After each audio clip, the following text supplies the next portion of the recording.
গল্পটার নাম হচ্ছে আল মুতাকাল্লিমাতু বিল কোরআন, মানে যে নারী সবসময় শুধু কোরআন দিয়ে কথা বলে। আব্দুল্লাহ ইবনে মুবারক অনেক বড় মুহাদ্দিস, হজ করে ফিরতেছেন, হঠাৎ দেখেন এক বৃদ্ধা মহিলা, বয়স্ক মহিলা চাদর গায়ে দিয়ে শুয়ে আছে। তো এটা অনেক বড় একটা কনভারসেশন, আমি কনভারসেশনটা আপনাদেরকে শোনাই। উনি কাছে গেলে যে সালাম দিলেন, আসসালামু আলাইকুম রাহমাতুল্লাহ। সালামের উত্তরে বৃদ্ধা মহিলা স্বাভাবিকভাবে উত্তর না দিয়ে একটা কোরআনের আয়াত তেলাওয়াত করলেন। তেলাওয়াত করলেন সালামুন কাওলাম মির রাব্বির রহিম, মানে দয়াময় প্রতিপালক আল্লাহর পক্ষ থেকে তোমার প্রতিও সালাম। এটা একটা কোরআনের আয়াত, কিন্তু এটা দিয়ে উত্তর হয়ে যায় সালামের। কি বলেন? আচ্ছা কেন? এবার আব্দুল্লাহ ইবনে মুবারক জিজ্ঞেস করলেন, মাযা তাসনাঈনা ফি হাযাল মাকান, এখানে কি করেন আপনি, কি করতেছেন একা একা? এই প্রশ্নের উত্তরেও ভদ্রমহিলা একটা কোরআনের আয়াত তেলাওয়াত করে দিলেন। উনি তেলাওয়াত করলেন ওয়া মাই ইউদ্লিল ফালা হাদিয়া লা, মানে আল্লাহ যার পথ ভুলায় দেয় তার পথ দেখানোর কেউ নেই। মানে বুঝাইতে চাইলেন আমি পথ হারাই ফেলছি। কি বুঝাইতে চাইলেন? পথ হারাই ফেলছি, মানে উনি এমনভাবে কোরআনের আয়াত চুজ করে যাতে উত্তর হয়ে যায়। তো এবার উনি জিজ্ঞেস করলেন আইনা তুরিদিন, তো পথ হারাই ফেলছেন তো বুঝলাম, আয়াত থেকে এটা বোঝা যায়, তো আপনি কোথায় যাচ্ছেন, ডেস্টিনেশন কোথায়? উনি আবার একটা আয়াত তেলাওয়াত করলেন সুবহানাল্লাযী আসরা বিআবদিহি লাইলাম মিনাল মাসজিদিল হারামি ইলাল মাসজিদিল আকসা।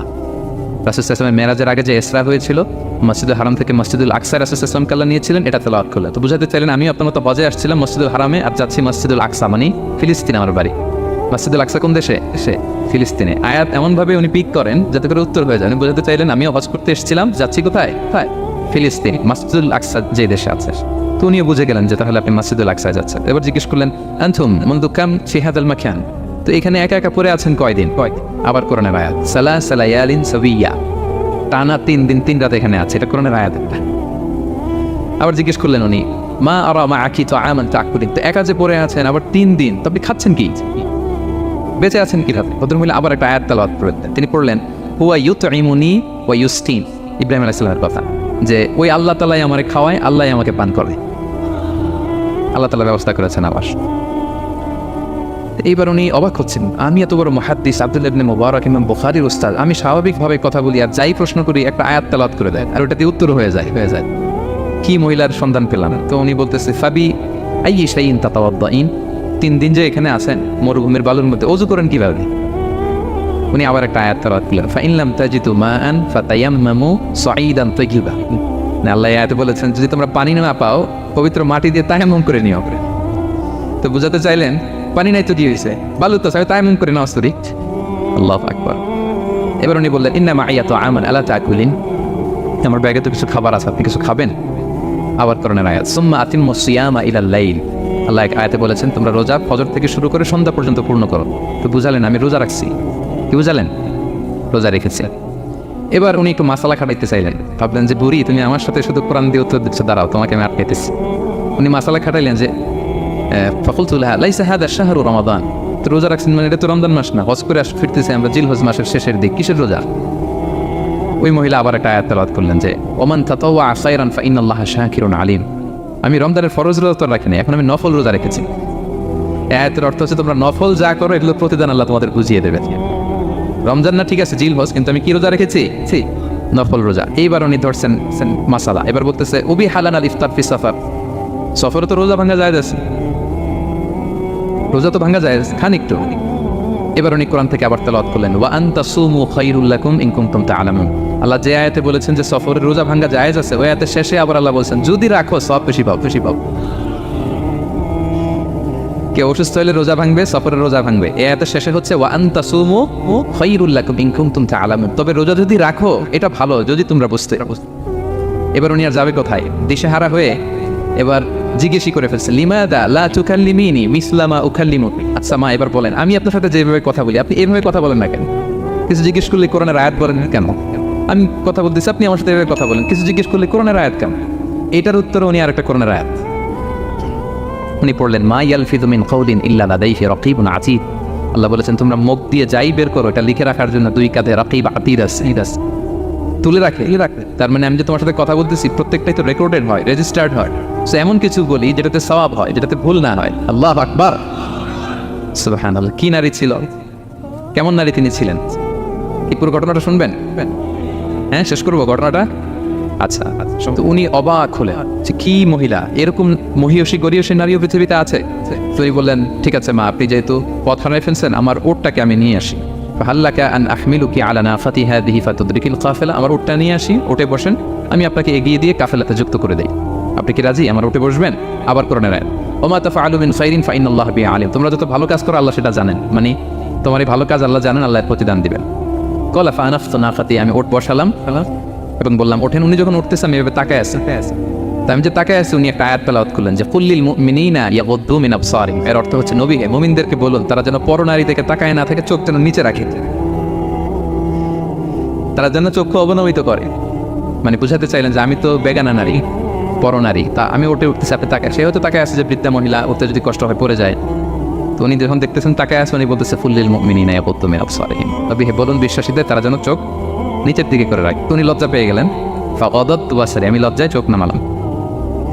এরপর আমি বললাম ইরকাবি ওকদ আকালতা নাকাতে, ওঠেন। আমি আবার ওটের রশি ধরে টানতে আরম্ভ করলেন। ভদ্রমহিলা উঠেই আবার কোরআনের আয়াত বললেন, যেটা আমরা গাড়িতে বা কোনো বাহনে উঠলে পড়ি। তিনি পড়তে আরম্ভ করলেন সুবহানাল্লাযী সাখখারা লানা হাযা ওয়া মা কুন্না লাহু মুকরিনিন ওয়া ইন্না ইলা রাব্বিনা লামুনকালিবুন, প্রশংসা সে আল্লাহ যে আল্লাহ এই বাহনকে আমাদের জন্য বশীভূত করে দিয়েছেন, তিনি বশীভূত না করলে আমরা তো এটাকে বশীভূত করতে পারতাম না। আপনারা যখন গাড়ি স্টার্ট দিবেন এই দোয়াটা পড়েন তো আপনারা, গাড়ি স্টার্ট দিলে, বিমানে উঠলে, ঘোড়ায় উঠলে, যে কোনো বাহনে উঠলে এটা পড়তে হয় কোরআনের আয়াত। তো এই বললেন, আমি এবার উঠলাম, ওটের জিমাম ধরে টানতে লাগলাম না, আর একটু হই হই শব্দে ওট চালাতে লাগলাম যাতে করে তাড়াতাড়ি যাওয়া যায়। উনি কোরআনের আয়াত বললেন ওয়াকসিদ ফি মাশি ওয়াগদুদ মিন সাউতিক, কোরআনের আয়াত, মানে তোমার চলার ক্ষেত্রে তুমি মধ্যম পন্থা অবলম্বন করো আর গলার সাউন্ডটা আর একটু ছোট করো। এটা কিন্তু লোকমান হাকিম তার ছেলেকে বলেছিলেন যে বাবা তুমি যখন হাঁটবে মধ্যম পন্থায় হাঁটবে, আর শাউট করবে না, নয়েজ করবে, কণ্ঠটাকে নিচু করবে। এই আয়াতটা উনি পড়ে দিলেন। উনি বুঝাতে চাইলেন আপনি হাজি মানুষ ফস করে আসছেন, এইভাবে যাচ্ছেন কেন, আপনি স্লোলি যান। ফাজাআলতু আমশি রুয়াইদান ওয়া আতারান্নামু বিশ-শা'ব, এরপর আমি আস্তে আস্তে যেতে লাগলাম আর কবিতা আবৃত্তি করতে লাগলাম। আরবদের অভ্যাস ছিল তারা শত শত লাইন কবিতা মুখস্থ পারত, দিনকে দিন মরুভূমিতে চড়তো আর কবিতা পড়তে। তো আমি কবিতা গুনগুন করে কবিতা পড়তেছি আর যাচ্ছি। এই মহিলা পিছন থেকে আয়াত তেলাওয়াত করলেন আবার, ফাকরাউ মা তায়াসসারা মিনাল কুরআন, মানে কোরআনের যেখান দিয়ে সহজ লাগে ওইখান দিয়ে পড়েন। উনি বুঝাতে চাইলেন কবিতা বললে কি লাভ, আপনি কোরআন পড়েন। উনি আবার লজ্জা পেয়ে কোরআন পড়তে আরম্ভ করলেন। এবার যেতে যে কাফেলা থেকে উনি মিসিং, যে ক্যারাভেন থেকে মিসিং, ওই ক্যারাভেনের সাথে যুক্ত হলেন। এবার জিজ্ঞেস করলেন যে হাদিহিল কাফেলা মান লাকি ফিহা, এই তো আপনার কাফেলা, এখানে কে আছে আপনার, কেউ আছে? আবার কোরআনের আয়াত, আল মাল ওয়াল বানুনা জিনাতুল হায়াতিদ দুনিয়া, অর্থাৎ সম্পদ, সন্তান, এগুলো আল্লাহর দেয়া নেয়ামত। এটা দিয়ে বুঝাতে চাইলেন হ্যাঁ আমার কিছু সন্তানাদি আছে। উনি বুঝতে পারলেন ফাআলিমতু আন্নাল্লাহা আওলাদান ফি, আমি বুঝলাম যে ওনার সন্তান এখানে আছে। এবার একটা চান্স পেয়ে গেছে আব্দুল্লাহ ইবনে মুবারক। কি পেয়ে গেছে? উনি মনে মনে ভাবলেন ওনার ছেলেদের নাম কি, এটা জিজ্ঞেস করি, তাইলে তোর উত্তর দিতে পারবে না। সুন্দর না প্রশ্নটা? এবার উনি বলতেছে ফাকুলতু লাহা মা আসমাউ আওলাদি, মা এবার একটু বলেন তো আপনার ছেলেগুলোর নাম কি জিজ্ঞেস করলেন। এটা তো আর নান্টু বল্টু সল্টু তার কোরআনে পাওয়া যায় না। আমরা নাম রাখি কি সল্টু বল্টু কোরআনে আছে নাই। তো উনি এবার চান্স নিলেন, এবার জিজ্ঞেস করি আপনার ছেলের নাম কি। এইবার আর উত্তর থাকবে না, অনেকক্ষণ আমার সাথে করছে না। তো জিজ্ঞেস করতেছে লাহা ওয়ামা আসমাউ আওলাদি, আপনার ছেলেদের নাম কি একটু বলেন তো। এই প্রশ্নের উত্তরে উনি 3টা আয়াত তেলাওয়াত করতেন। এতক্ষণ তো একটা, এখন কয়টা? এখন 3 নম্বর গিয়ারে চালাইতেছে। উনি প্রথম আয়াত তেলাওয়াত করলেন ওয়াত্তাখাযাল্লাহু ইব্রাহিমা খলিলা, এরপরে বললেন ওয়া কাল্লামাল্লাহু মূসা তাকলিমা, সবশেষে বললেন ইয়া ইয়াহইয়া খুযিল কিতাবা বিকুওয়া। আল্লাহু আকবার। আমি ইব্রাহিমকে খলিল হিসেবে নিয়েছি, মুসাকে কালিমুল্লাহ বানিয়েছি, এবং ইয়াহিয়াকে বলেছি হে ইয়াহিয়া তুমি তাওরাত কিতাবকে শক্ত করে ধরো। তার মানে বুঝাতে চাইলেন আমার বড় ছেলের নাম ইব্রাহিম, পরের ছেলের নাম মুসা, ছোট ছেলের নাম ইয়াহিয়া। সুবহানাল্লাহ পড়বেন না? কি নারী ছিলেন। কোরআনের বাইরে যেন যাওয়া না লাগে, কোরআন থেকে ছেলেদের নাম চুজ করে রাখছেন। ছেলেদেরকে ডাকলে এই নামেই ডাকেন। এরপর ছেলেদেরকে ডাকলেন কোরআনের আয়াত পড়ে, ফাবাআসু আহাদাকুম বিওয়ারিকিকুম হাযিহি ইলাল মাদিনাতি ফালইয়ানজুর আইয়ুহা আসকা তুআমান ফালইয়াতিকুম বিরিজকিম মিন। এটা সূরা কাহফের একটা আয়াত। গুহাবাসী 7 জন যুবক যখন ঘুমিয়ে পড়েছিল, 309 বছর পরে যখন জেগেছিল, একজনকে টাকা দিয়ে বলেছিল যাও তুমি কিছু খাবার নিয়ে আসো। এই আয়াত বুঝাইয়া তিনি ছেলেদের বুঝাইলেন যে মেহমান আসছে, কিছু নিয়ে আসো খাবার, ওনারা খাওয়াইতে হবে। মানে অনেক হেল্প করছে আমাকে। তো ছেলেরা খাবার নিয়ে আসলো। খাবার দেওয়ার পরে মহিলা আবার কোরআনের আয়াত কুলু ওয়াশরাবু হানিআম বিমা আসলাফতুম ফিল আইয়ামিল খালিয়া। এটা আসলে আল্লাহ তাআলা জান্নাতীদেরকে বলবেন। আমরা যখন জান্নাতে ঢুকবো আল্লাহ বলবে কুলু ওয়াশরাবু হানিআম বিমা আসলাফতুম ফিল আইয়ামিল খালিয়া। এই দুনিয়াতে এত জুলুম নির্যাতনের শিকার হয়েছে, এত নেক কাজ করেছো, প্রতিদান হিসেবে আজকে জান্নাতের এই নাজ নেয়ামত ভোগ করো। বৃদ্ধ মহিলা এই আয়াতটা বললেন, তার মানে মরুভূমিতে অনেক কষ্ট করেছেন আপনি আমার জন্য, এখন আপনি আমার পক্ষ থেকে এই হসপিটালিটি, রিসেপশন, এই আপ্যায়ন গ্রহণ করুন। এবার উনি বলতে আরম্ভ করলেন, ছেলেদেরকে বলেন কুলতু আল আনা তাআমাকুম আলাইয়া হারাম, এই ছেলেরা এই খাবার আমার জন্য হারাম, হাত্তা তুখবিরুনি বিআমরিহা, যতক্ষণ না এই মহিলাকে এর হিস্ট্রি যতক্ষণ না আমার না বলো। আগে বলে এই ভদ্র মহিলা কে, কে কি তার ঘটনা, যতই দেখছি অবাক হচ্ছি, যতই শুনছি অবাক হচ্ছি, কে সে, যাই বলি শুধু কোরআন দিয়ে বলে ঘটনাটা কি। এবার ছেলেরা বললো ফাকুলু হাযিহি উম্মুনা, ইনি আমাদের মা, লাহা আরবাউনা সানা, ওনার বয়স 40 বছর, লাম তাতাকাল্লাম ইল্লা বিল কুরআন, জীবনে কোনোদিন কোরআন ছাড়া মুখ দিয়ে অন্য কোনো কথা বলেনি। মাখাফাতা আন তাযিল্লা ফায়াসখাতা আলাইহা রাহমান, এই ভয়ে যে কোন কথায় আল্লাহ আবার নারাজ হয়ে যায়, আমার কোন কথায় আবার কোন ভুল হয়ে যায়, আমার কোন কথায় আবার রহমান আমার উপর নারাজ হয়ে যায়। এজন্য আমরা আমাদের জন্মের পরে জীবনে আমার মাকে কোরআন ছাড়া কোনো কথা বলতে শুনিনি। অবাক হলেন আব্দুল্লাহ ইবনে মুবারক, ইমাম বুখারীর উস্তাদ। উনি খাবার হাতে নিয়ে এবার বললেন যে উনি তো অনেক আয়াত বললো, এবার আমি একটা আয়াত পড়ি। খাবারটা নিয়ে উনি পড়তে আরম্ভ করলেন। ফাকুলতু, উনি বললেন, আমি বললাম, যালিকা ফাদলুল্লাহি ইউতিহি মাইয়াশা, এটা আল্লাহর বিশেষ অনুগ্রহ, ফজল, এটা আল্লাহ সবাইকে দেয়, যাকে চায় তাকে দেয়। সুবহানাল্লাহ পড়ে। এটা আল্লাহর বিশেষ অনুগ্রহ, তিনি সবাইকে দান করেন না, যাকে চান তাকে দেন। তোমাদের মা অনেক মহিয়সী গরিয়সী একজন মাতা তোমরা পেয়েছে। আল্লাহ তাআলা বলছেন, ইন্না নাহনু নাযালনা যিকরা ওয়া ইন্না লাহু লাহাফিযুন, নিশ্চয় আমি এই জিকিরকে মানে কোরআনকে নাজিল করেছি, আমি এই কোরআনকে সংরক্ষণ করব। তাহলে কোরআনের একটা নাম পেলাম আল কিতাব, একটা নাম পেলাম আল ফুরকান, একটা নাম পেলাম কি জিকির, এরকম অনেকগুলো নাম কোরআনের আছে। শুনেতে শুধু আমি সূরাতুল হাশরের 21 নম্বর আয়াত তেলাওয়াত করেছি। এখানে আল্লাহ তাআলা ইরশাদ করছেন যে এই কোরআনকে যদি আমি পাহাড়ের উপর নাজিল করতাম, লাউ আনসালনা হাযাল কুরআনা আলা জাবালিন লারাআইতাহু খাশিআম মুতাসাদ্দিআম মিন খাশিয়াতিল্লাহ, নবী হে কোরআনকে যদি আমি পাহাড়ের উপর নাজিল করতাম, আপনি দেখতেন আল্লাহর ভয়ে এই পাহাড় ভেঙে চুরে খান খান হয়ে যেত। এটা এত গরু ভার একটা বাণী কোরআন আল কারীম, পাহাড় ভেঙে যেত। পাহাড় কি চারটেখানে কথা? সুবিশাল পাহাড় আল্লাহ তাআলা পৃথিবীতে সৃষ্টি করে রেখেছেন। আপনারা আলাস্কা পর্বতমালার নাম শুনেছেন? Alaska range, located in USA. যুক্তরাষ্ট্রে একটা মাউন্টেন রেঞ্জ আছে, এটা 600 মাইল লম্বা। 600 মাইল, পুরোটাই পাহাড়। এটার নাম হচ্ছে আলাস্কা মাউন্টেন রেঞ্জ। ইউরোপে একটা মাউন্টেন রেঞ্জ আছে, এটার নাম হচ্ছে আল্পস মাউন্টেন রেঞ্জ, এটা 750 মাইল লম্বা। নেপালে একটা পাহাড় আছে, এটার নাম মাউন্ট এভারেস্ট, এটা 8829 মিটার উঁচু। আল্লাহ বলেন এই বিশাল বিশাল পাহাড়, আরো বেশি অনেক বড় পাহাড় আছে। তুর পাহাড়ের চূড়ায় আমি উঠতেছিলাম, আরো বিশ্বের সবচেয়ে বড় পাহাড় মাউন্টেন রেঞ্জ। আল্লাহ বলেন এই কোরআনকে যদি আমি তোমাদের উপর নাজিল না করে পাহাড়ের উপর নাজিল করতাম, আলাস্কার উপর নাজিল করতাম, আল্পস পর্বতমালায় নাজিল করতাম, তুর পাহাড়ে যদি নাজিল করতাম, মাউন্ট এভারেস্টের উপর যদি নাজিল করতাম, তাহলে নবী আপনি দেখতেন আল্লাহর ভয়ে এই পাহাড়গুলো ভেঙে চূর্ণ বিচূর্ণ হয়ে যেত। কিন্তু সেই কোরআন আল্লাহ কাদের উপর নাজিল করেছেন? আমাদের উপর। সো হিউজ রেসপন্সিবিলিটি, অনেক বড় দায়িত্ব। এই কোরআনকে আমরা বুঝি কিনা, কোরআনকে মানি কিনা, কোরআনের আইন সমাজে চাই কিনা, this is the burning question. নিজেকে নিজে প্রশ্ন করুন যে কোরআনের যে হকগুলো আছে আমরা আদায় করছি কিনা। এটা যেন তেন কোনো বাণী নয়, এটা আল্লাহ তাআলার পাঠানো বাণী, অনেক ভারী, অনেক ওজনওয়ালা বাণী। আল্লাহ তাআলা বলছেন ইন্না সানুলকি আলাইকা কওলান সাকিলা, নবী হে আপনার কাছে আমি অনেক ভারী, হেভি ওয়েট ওয়ার্ড নাজিল করব, এটা অনেক ওজনের, এটা সিম্পল কোনো বিষয় নয়। এই কোরআন যখন রাসূল সাল্লাল্লাহু আলাইহি ওয়াসাল্লামের উপর নাজিল হতো, প্রচন্ড শীতের রাতে বিষ্ণু সাল্লাল্লাহু আলাইহি ওয়াসাল্লাম ঘামতেন। আম্মা জান আয়েশা বলেন আমরা কম্বল মুড়ি দিয়েও থাকতে পারি না, এত শীত, কিন্তু বিশ্বনবী ঘেমে ঘর্মাক্ত হয়ে একাকার। ওটের উপর বসে থাকা অবস্থা যখন কোরআন নাজিল হতো, ওটগুলো মরুভূমির মধ্যে বসে পড়তো ডিরেক্টলি। কাফেলা চলছে সাইয়েদনা জিবরাইল এসে কোরআন নাজিল করেছেন, কোরআনের ভারে ধপাস করে ওট বসে যেত। যায়েদ ইবনে সাবিত রাদিয়াল্লাহু তাআলা আনহু কাতিবুল ওয়াহি, রাসূল সাল্লাল্লাহু আলাইহি ওয়াসাল্লামের সাহাবী। রাসূল সাল্লাল্লাহু আলাইহি ওয়াসাল্লাম একবার যায়েদ রাদিয়াল্লাহু তাআলা আনহুর পায়ের মধ্যে মাথা রেখে শুয়েছিলেন, দীর্ঘক্ষণ শুয়ে থাকলেন। যায়েদ রাদিয়াল্লাহু তাআলা আনহু বলছেন আমার কোনো কষ্টই হচ্ছে না। হঠাৎ করে কোরআন নাজিল হতে লাগলো। কি নাজিল হতে লাগলো? কোরআন।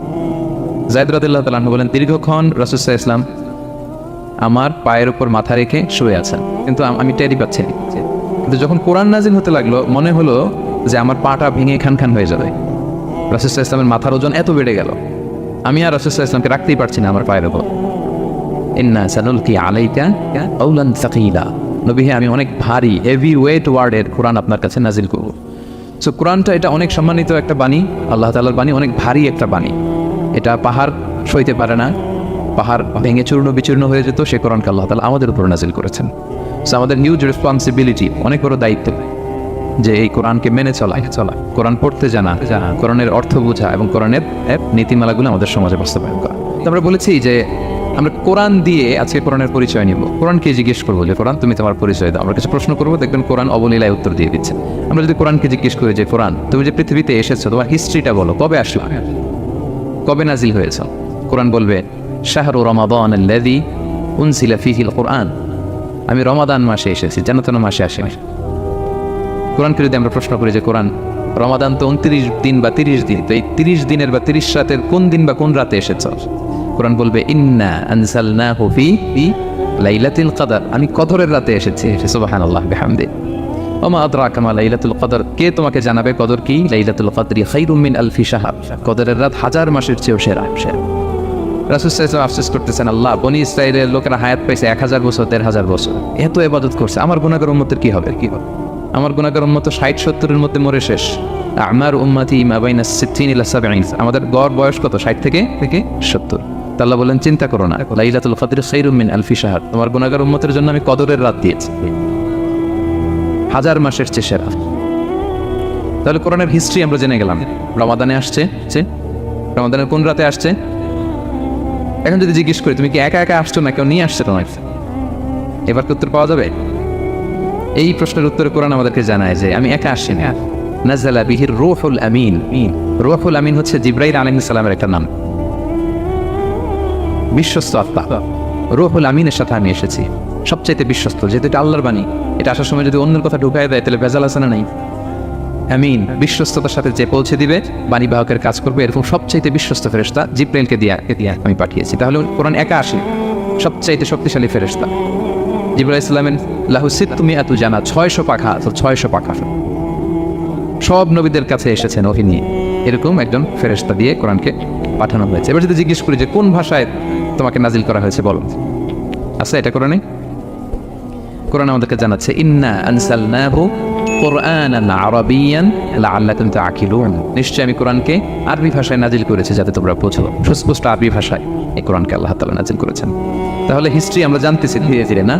রমাদানে আসলো, কদরে আসলো, একা আসে নাই, জিবরাইল আলাইহিস সালামের সাথে আসলো, আরবি ভাষায় নাজিল হলো। এবার যদি জিজ্ঞেস করি যে তুমি যে আসলা, তোমাকে যে আমাদের তেলাওয়াত করতে হবে, তো এই তেলাওয়াত করার গাইডলাইনটা কি, কীভাবে তেলাওয়াত করবো, তেলাওয়াত করার সিস্টেমটা কি, এটা যদি আমাদেরকে একটু বলতে।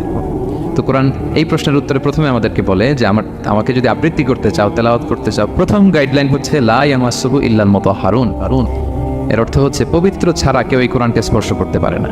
যদিও এটা দিয়ে লাউহে মাহফুজের কথা বলা হয়েছে, ফেরেশতাদের কথা, কিন্তু বিষ্ণু বলেছেন লা ইয়ামাসসুহু ইল্লা তাহির, পবিত্রতা ছাড়া কোরআন ধরা যায় না। তাহলে কোরআন তেলাওয়াতের প্রথম গাইডলাইন কি? পবিত্রতা, ওযু করতে হবে। Don't touch me without ablution. Quran আপনাকে অর্ডার করবে ওযু ছাড়া আমাকে টাচ করা যাবে না। আচ্ছা, ওযু করলেন, তারপরে কি শুরু করে দিতে পারবেন না? কোরআন বলে ফাইদা ক্বরাতাল কুরআনা ফাস্তাঈদ বিল্লাহি মিনাশ শাইতানির রাজিম। কোরআন পড়ার আগে তোমার যে সুস্পষ্ট দুশমন ওই শয়তানের ব্যাপারে আল্লাহর কাছে পানাহ চেয়ে নাও। মানে পড়ো আউযু বিল্লাহি মিনাশ শাইতানির রাজিম বিসমিল্লাহির রহমানির রহিম। তাহলে ওযু করলেন, আউযু বিল্লাহ বললেন, বিসমিল্লাহ বললেন। এবার কি করতে হবে? এবার কোরআন বলছে যেমন মনে চায় তেমন পড়া যাবে না। তুমি গানের সুরে, ব্যান্ডের সুরে, হিপ হপ সুরে কোরআন পড়বা, এটা আল্লাহ কবুল করবে না। কোরআন বলছে ওয়ারাত্তিলিল কুরআনা তারতিলা, তারতিলের সাথে কোরআন পড়তে হবে, ধীর স্থির ভাবে কোরআন পড়তে হবে। তারতিল, আপনারা যারা কোরআন পড়বেন তারতিলের সাথে পড়বেন। What is তারতিল? আনাস রাদিয়াল্লাহু তাআলা আনহুকে জিজ্ঞেস করা হয়েছিল তারতিল কি, নবী কিভাবে তেলাওয়াত করতেন? তিনি বলেছিলেন ইয়ামুদ্দু বিহা সাওতাহু মাদ্দান। বিষ্ণু ইসা ইসলাম প্রতিটি আয়াত টেনে টেনে পড়তেন। কিভাবে? টেনে টেনে পড়তেন।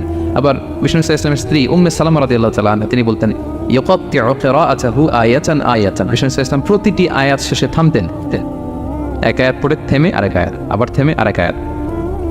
আলহামদুলিল্লাহি রাব্বিল আলামিন আর রহমানির রহিম মালিকি ইয়াউমিদ্দিন। দেখেন টেনে টেনে পড়লাম, আবার প্রতিটা আয়াত শেষে থামলাম। This is তারতিল। ওয়ারাত্তিলিল কুরআনা তারতিলা। এভাবে টেনে টেনে প্রতি আয়াত শেষে থেমে থেমে পড়ার নাম তারতিল। এভাবে পড়তে হবে। তো পড়ার গাইডলাইন কি বললাম? প্রথমে কি করতে হবে?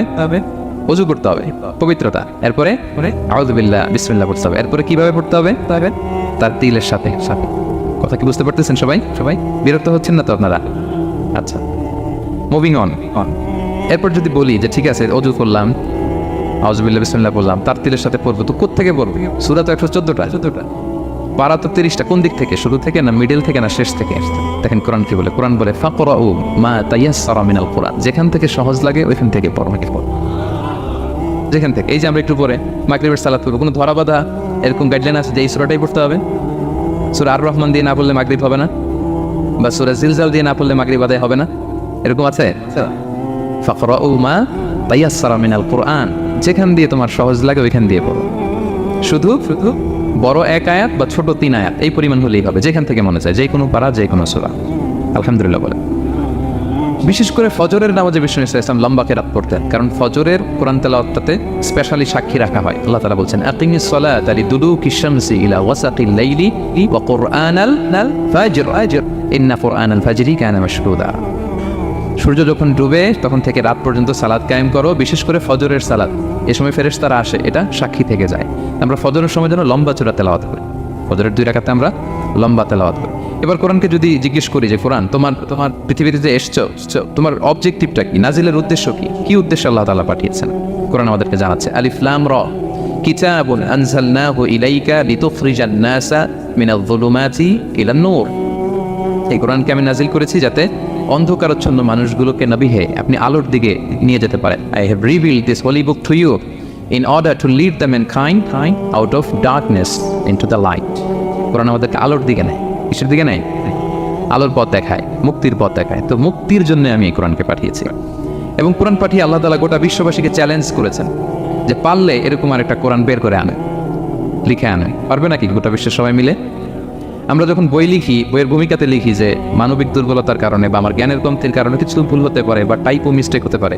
কেউ যদি আমাদের ভুলগুলো ধরিয়ে দেন, আমরা শুদ্ধ করে নিব। প্রত্যেক লেখক লেখে যে আমার 3টা বই বেরোয়েছে, আমি এটা লিখছি শেষে, যে কিছু টাইপো মিস্টেক হতে পারে বা আমার ভুল হতে পারে, জানালে আমি পরবর্তী সংস্করণে কি করব? সূত্রে নিব। কিন্তু কোরআন ব্যতিক্রমে দিক, সব লেখক বলে ভুল থাকলে বইলাম, কোরআন বলে পারলে ভুল খুঁজে বের করো। কোরআন শুরুতেই বলতেছে যালিকাল কিতাব লা রাইবা ফি, this is the book, the most authentic and original book in the world, whereof there is no doubt in it. এর মধ্যে কোনো সন্দেহের অবকাশ নাই, পারলে ভুল খুঁজে বের করে দেখাও। তার মানে গোটা বিশ্ববাসীকে আল্লাহ তাআলা চ্যালেঞ্জ ছুড়ে দিয়েছেন। চ্যালেঞ্জ দিয়ে বলেছেন ওয়া ইন কুনতুম ফি রাইবিন মিম্মা নাযালনা আলা আবদিনা ফাতু বিসূরাতিন মিন মিসলি ওয়াদউ শুহাদাআকুম মিন দুনিল্লাহি ইন কুনতুম সাদিকিন। যদি মনে করো যে কোরআন বিশ্বনবী বানিয়েছে, যদি সন্দেহ করো আমার বান্দা মুহাম্মদের উপর যে কোরআন নাজিল করেছে এটা যদি তার বানানো মনে করো, পারলে আরেকটা বানিয়ে নিয়ে আসো।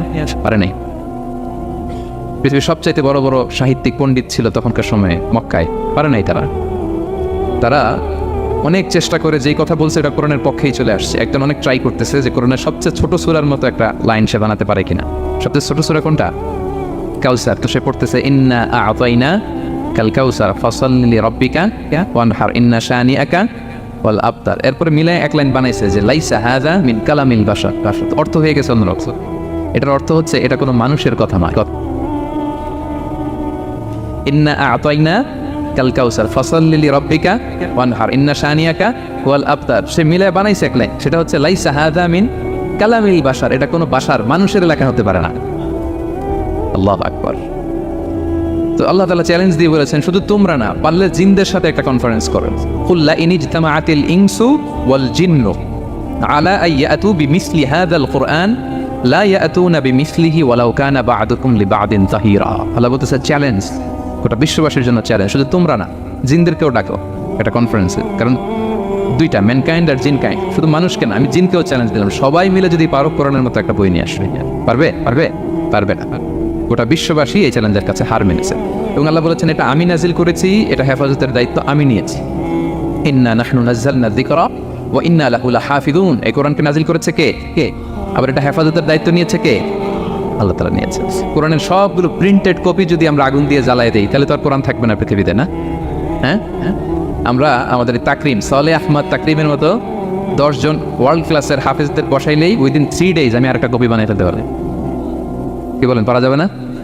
গোটা বিশ্বে আমাদের যে হাফাজ, এদের মধ্যে ওয়ার্ল্ড ক্লাস যে হাফেজ, এরকম 10 জন লাগবে শুধু। আবার গিভ মি জাস্ট 3 days, আমরা আরেকটা কোরআন বের করে ফেলতে পারবো।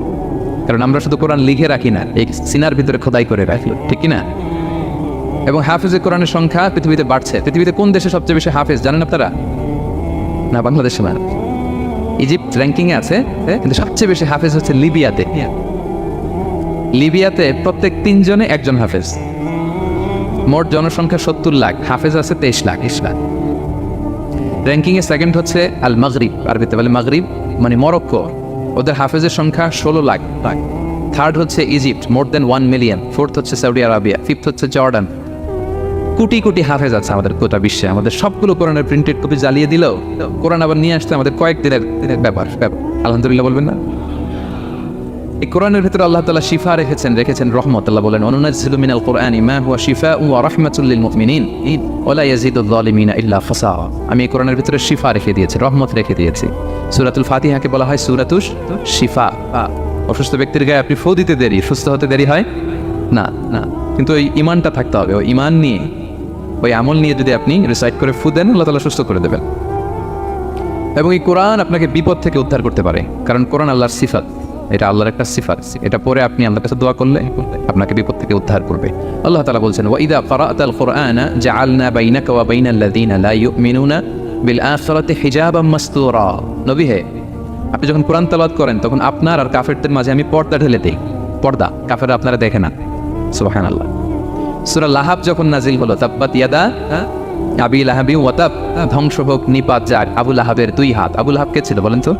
বিশ্বনবীর চাচা। তো এই আয়াত যখন নাজিল হলো, চাচার বদনাম যখন এই আয়াতে আসলো, চাচি উম্মে জামিল খুব রেগে গেল। সে যখন নমুসলিমদের কাছে শুনতে আরম্ভ করলো, কি আমার স্বামীর ব্যাপারে কটূক্তি, আজকে মুহাম্মদের খবর আছে। আতাইনা ওয়া আবাইনা ওয়া আমরাহু কালাইনা, আজকে মুহাম্মদের একদিন আর আমার একদিন, একটা স্পরস্পর করে যাবো। রেগে মেগে, খুব যাত্রের মহিলা ছিলেন। আসতেছে। তো বিষ্ণু ইসলাম কাবা ঘরের পাশে আবু বকর রাদিয়াল্লাহু তাআলা আনহুকে নিয়ে বসা। আবু বকর রাদিয়াল্লাহু তাআলা আনহু এই দৃশ্য দেখে বললেন, ইয়া রাসূলুল্লাহ, আপনি এখান থেকে চলে যান। উম্মে জামিল এসে আক্রমণ করবে আপনার উপর। আল্লাহ রাসূল বললেন, আবু বকর তুমি ভয় পেও না, আমি জাস্ট একটু কোরআন তেলাওয়াত করবো, এরপরে কি হয় দেখেন। বিষ্ণু ইসলাম কোরআন তেলাওয়াত করতে লাগলেন। আর রেগে মেগে আগুন হয়ে উম্মে জামিল আসছে। এসে আবু বকরকে বলতেছে, এই আবু বকর, তোমার বন্ধু মুহাম্মদ কোথায় বলো। পাশেই কিন্তু বিশ্বনবী বসা, কিন্তু সে চোখে দেখেন। সুবহানাল্লাহি ওয়া বিহামদিহি জাআলনা বাইনাকা ওয়া বাইনাল্লাযীনা লা ইউমিনুনা বিল আখিরাতি হিজাবাম মাসতুরা। নবী, আপনি যখন কোরআন পড়েন, কাফেরদের আর আপনার মাঝে আমি কি এঁটে দেই? পর্দা এঁটে দেই, ওরা দেখে না। আপনি বিপদে পড়ছেন, আপনি কোরআন পড়েন, আপনার শত্রু আপনাকে দেখবে না। হিজরতের রাতে বিষ্ণু ইসলাম আবু বকর রাদিয়াল্লাহু তাআলা আনহুকে নিয়ে গারে সাউরে আশ্রয় নিলেন। মক্কার কুরাইশরা খুঁজতে আবু বকর রাদিয়াল্লাহু তাআলা আনহু তো ভয়ে তটস্থ যে কি হয়ে যায়। আবু বকর রাদিয়াল্লাহু তাআলা আনহু বললেন যে আমি অবাক, আমার পাশ দিয়ে হেঁটে যায় ওরা, কিন্তু আমাদেরকে দেখে না। ইমাম আল কুরতুবী, তিনি মনসুর দুর্গে বন্দী ছিলেন, জালিমের বন্দিশালায়। উনি জেলখানা ভেঙে পালাতে লাগলেন। পালাতে সৈনিকরা টের পেয়ে গেল, খুঁজতেছে ওনাকে। খুঁজতে ধরার জন্য উনি পাহাড়ের চিপায় যে আশ্রয় নিলেন আর সূরা ইয়াসিন তেলাওয়াত করতে লাগলেন। তো ওরা খুঁজতে পায় না, কিন্তু উনি পাশেই, সেই চোখে দেখে না। তো উনি বললেন যে হঠাৎ এক সৈনিক সে ইউরিন পাস করতে লাগলো দাঁড়িয়ে, মানে প্রস্রাব করতে লাগলো। তার প্রস্রাবের ছিটে ফোঁটা আমার গায়েও লাগতেছে, কিন্তু সে আমরা দেখেন। সুবহানাল্লাহ পড়বেন না? জাআলনা বাইনাকা ওয়া বাইনাল্লাযীনা লা ইউমিনুনা বিল আখিরাতি হিজাবাম মাসতুরা। নবী হে, যখন কোরআন পড়বেন আপনার আর কাফেরের মাঝে আমি কি এঁটে দেই? পর্দা এঁটে দেই। আমি নিজেও এটার অনেক প্রমাণ পেয়েছি। আমি বাংলাদেশের একটা জেলা, চাঁদপুরের এদিকে একটা এলাকায় আমার একটা তাফসীর প্রোগ্রাম ছিল। তো একটা সময় আমি খুব প্রত্যন্ত অঞ্চলে যেতাম, রিমোট এরিয়ায়, বিল একটা গ্রাম। দাওয়াত করছে তো আমি চলে যেতাম। কোরআনের কথা আমার পৌঁছাইতে হবে সব জায়গায়।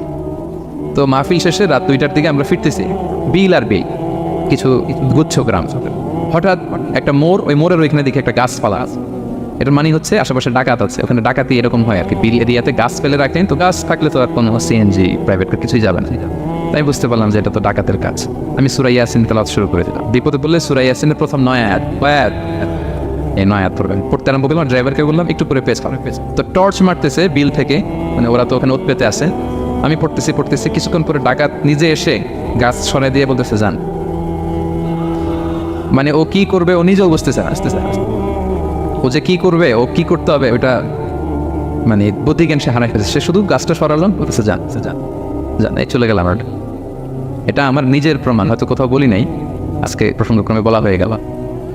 তো এরকম বিপদে পড়লে সূরা ইয়াসিনের প্রথম কয় আয়াত পড়বেন আপনারা। জাআলনা বাইনাকা ওয়া বাইনাল্লাযীনা লা ইউমিনুনা বিল আখিরাতি হিজাবাম মাসতুরা। আপনার আর আপনার শত্রুদের মাঝে কি হয়ে যাবে? পর্দা পড়ে যাবে, দেখবেই না আপনাকে।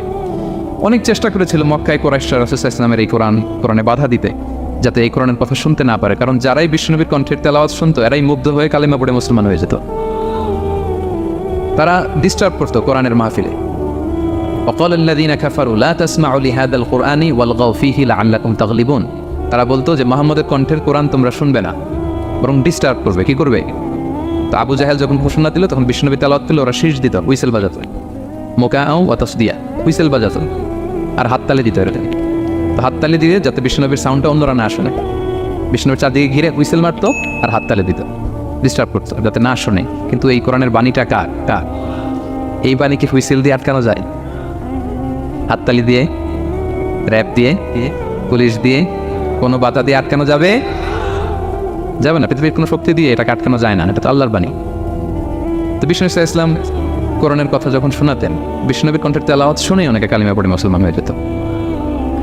তো আবু জাহেল কোনো দিশা না পেয়ে পরে মক্কার যে পার্লামেন্ট দারুন নদওয়াতে বিল উত্থাপন করলো যে আজকে থেকে মুহাম্মাদের কণ্ঠের তেলাওয়াত কেউ শুনতে পারবে না, কেউ শুনতে পারবে না। তো মজার ব্যাপার হচ্ছে সবাইকে না করে লুকায় লুকায় সে নিজেই শুনতে যায়। কারণ সে তো আরব হওয়ার ফলে কোরআনের যে ভাষা শৈলী, যে প্রাঞ্জল বাক্য বিন্যাস, শব্দের বুনন, এটা শুনে সে অবাক হয়ে যায় যে এত সুন্দর বাক্য বিন্যাস কিভাবে হতে পারে। তো সবাইকে দিনের বেলা নিষেধ করে রাত্রিবেলা বিষ্ণু ইসলাম রিভাইজ করতেন, লুকায় লুকায় ওনার ঘরের পিছনে যে শুনতো। শুধু সেই না, তার ডান হাত বা হাত Walid ibn Mughira, Utba Saiba, Utba ibn Mughira, Saiba ibn Mughira, Walid ibn Mughira, এরা সবাই কি করতো? লুকিয়ে লুকিয়ে কোরআন শুনতো। পরে বিষ্ণুনবী যখন ঘুমের প্রস্তুতি নিতেন সব ফিরে আসতো, ফিরে আসার সময় সবার দেখা হয়ে যেত। তারা লজ্জিত হতো, সবাই বলতো আবু জাহেল ঘটনা কি? দিনের বেলা তুমি শুনতে নিষেধ করো, রাতে তো তুমিই চলে আসো। তো সে বললো আজকে কঠিন দারুন নাদওয়ার পার্লামেন্টে বিল পাস করবো, যে এমনটা করবে এই শাস্তি মাথার চুল কামিয়ে মক্কার বাজারে ঘুরানো হবে। তো এই বিল যেদিন পাশ হয়েছে আবু জাহেল ওই দিন নিশ্চিত ভাবতেছে আজকে যে বিল পাস করছে কেউ তো যাবে না, আমি একটু যাই। মানে আজকে যে কঠিন শাস্তির ঘোষণা দিছি আজকে কেউ এই স্পর্ধা দেখাবে না। দেখ মুহাম্মদ তো তেলাওয়াত শুরু করে দিয়েছে, কি যে মধুর বাণী, যাই একটু শুনে আসি। ওয়ালিদ ইবনে মুগিরারও একই প্ল্যান যে আজকে আবু জাহেল যে টাইট দিছে সে কেউ যাবে না, আমি একটু যাই। এভাবে সবাই লুকিয়ে লুকিয়ে বিষ্ণুনবীর ওখানে যে হাজির, মন্ত্রমুগ্ধ তেলাওয়াত শুনছে। বিষ্ণুনবীর তেলাওয়াত শেষ, ফিরে যখন আসতেছে, ফিরে আসার রাস্তায় আবার দেখা হয়ে গেছে। তো এভাবে তারা কোরআনকে বাধা দিতে যেয়ে বারবার নিজেরা লজ্জিত হতো। এবং হজের মৌসুমে যখন ভিন দেশ থেকে লোকেরা আসতো, মক্কার যে এন্ট্রিগুলো আছে আবু জাহেল লোক বসিয়ে রাখতো, বলতো যে সবাইকে বলবা এখানে একটা উন্মাদ লোক আছে, বীর করে কি যেন বলে, নাম তার মোহাম্মদ। তোমরা হজ করতে আসো, হজ করো, জমজমের পানি খাও, সাফা মারোয় দৌড়াও, কিন্তু এই মোহাম্মদের কাছেও যাওয়া, গেলেই পাগল হয়ে যাও। মানুষের একটা অভ্যাস আছে, আল ইনসানু হারিসুন আলা মা মুনিয়া, মানুষের যেটা করতে না বলা হয় বেশি, মানুষ এটা করে বেশি। তো রাসূল সাল্লাল্লাহু মুহাম্মদের কথা কিন্তু ভিনদেশীরা জানতোই না। মুহাম্মদের কাছে যেও না যখন বলছে, সবাই মনে মনে প্ল্যান করে নিছে, আর যাই করি আর না করি মুহাম্মদের দেখে যেতে হবে। তো এরা হস্টস করে সবাই খুঁজতো, হু ইজ দিস মুহাম্মদ, কে এই মুহাম্মদ? রাসূল সাল্লাল্লাহু আলাইহি ওয়াসাল্লামের কাছে আসতো, রাসূল সাল্লাল্লাহু আলাইহি ওয়াসাল্লামের তেলাওয়াত তো অনেক দূরে, চেহারা দেখে অনেকে কালিমা পড়ে মুসলমান হয়ে যেত। এত নুরানি চেহারা বিশ্বনবী ছিল, এত সুন্দর তেলাওয়াত ছিল। প্রিয় ভাইরা, সেই কোরআনকে আল্লাহ তাআলা বলছেন যে পাহাড়ের উপর যদি নাজিল করতাম, পাহাড় ভেঙে কি হতো? চুরমার হয়ে যেত। পাহাড়ের উপর নাজিল না করে কার উপর নাজিল করছে? আমাদের উপর নাজিল করছে। আমাদের হিউজ রেসপন্সিবিলিটি, এই কোরআনকে আমাদের বুঝতে হবে, জানতে হবে। কোরআন শুদ্ধভাবে পড়ার প্রচেষ্টা চালাবেন তো? রেগুলার কোরআনের অর্থ বুঝবেন তো? কোরআনের মাহফিলগুলোতে আসবেন তো? কোরআনের পক্ষে থাকবেন তো সবাই?